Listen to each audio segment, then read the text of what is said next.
জয়পুরহাটে অনুষ্ঠিত হতে যাচ্ছে ঐতিহ্যবাহী গোপীনাথ মেলা। 500 বছরেরও বেশি সময় ধরে কালব্যাপী উত্তরাঞ্চলের সবচেয়ে বড় মেলা হয়। জনশ্রুতি মতে তৎকালীন শাসক শেরশাহ স্বচক্ষে প্রজাদের আর্থসামাজিক অবস্থা দেখতে চায়। সেই সময় গোপীনাথপুরে এক সনাতন ধর্মের গুরু অতিথি আপ্যায়নে মুগ্ধ হয়ে তাকে এক দোল পূর্ণিমার রাতে শতাধিক একর জমি লিখে দেন। সেই দিন থেকে দিনটিকে স্মরণ করে রাখতে দোল পূর্ণিমা থেকে প্রায় 1 মাস ব্যাপী মেলা আয়োজন করা হয়।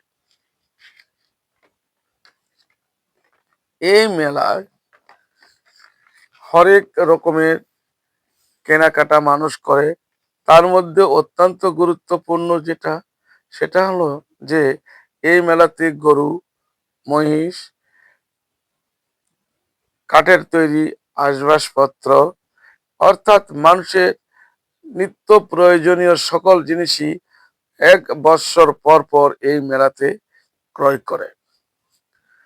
এই মেলায় মানুষ তার প্রয়োজনে যত কিছু আছে অতি সহজ মূল্যে পায় বিধায় প্রতি বছর মানুষ মেলার জন্য অপেক্ষা করে। এখন এই মেলাতে যখন গোপীনাথের মেলা শুরু হয়ে যায় তখন দর্শক বিন্দু সব মন্দিরে চলে আসে।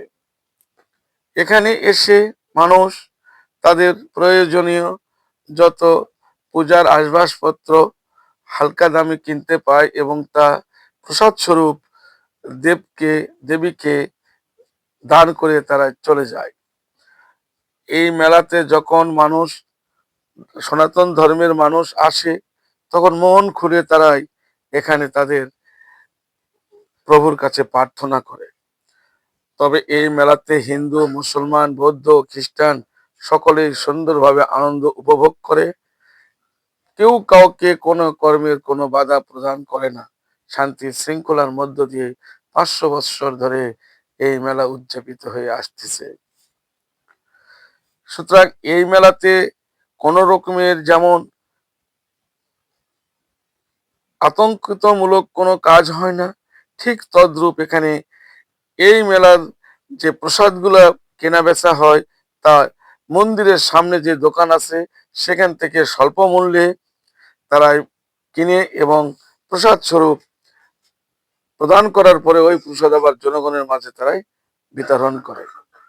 এই মেলাতে মানুষ শখের বসে দেশের বিভিন্ন প্রান্ত থেকে ব্যবসা বাণিজ্যের জন্য আসে, দোকানপাট নিয়ে আসে, নির্ভয়ে তারাই কেনা বেচা করে এবং কেনা বেচা অন্তে মেলা দেখে তারা সুন্দরভাবে আবার ফিরিয়ে চলে যায়। মন্দিরের আরেকটি পার্ট আছে যেখানে গোপীনাথ স্বয়ং তাদের উপস্থিত করে মূর্তি এবং সেখান থেকে মূর্তি নামাতে 3 দিন যে সময় লাগে এই পর্যন্ত মেলা গুয়াহাটি হিসাবে পরিচিত এবং এখানে সেই সময় পর্যাপ্ত পরিমাণে গরু, ছাগল, মহিষ বেচা কিনা হয়। এই মন্দিরে যেন এত সুন্দর করে খোদাই করে চিত্র অঙ্কন করা হয়েছে যেন দেখতে অপরূপ সুন্দর লাগছে। যে হাতে অঙ্কন করেছে মনে হয় যেন তুলিটা তার হাতে লেগেই আছে, অতি সুন্দরভাবে তার চিত্র অঙ্কন করেছে। মন্দিরের চতুর্দিকে যে চিত্র অঙ্কন করা হয়েছে তা আমরা জনসাধারণের দেখার জন্য ভিডিও চিত্র প্রদান করেছি। আরো চেষ্টা করব প্রতিদিন ভালো ভালো ভিডিও দেওয়ার জন্য। আপনারা আগামী ভিডিও আমরা দেওয়া পর্যন্ত অপেক্ষা করেন। এর মধ্যে যদি আমার এই ভিডিওটা আপনাদের ভালো লাগে তাহলে লাইক করবেন, কমেন্ট করবেন, শেয়ার দিবেন, সাবস্ক্রাইব করবেন। সর্বোপরি এই মেলাটা দেখার জন্য আমি আপনাদের সবাইকে আমন্ত্রণ জানাচ্ছি। আজকে থেকে মেলার শুভ উদ্বোধনী শুরু হয়েছে।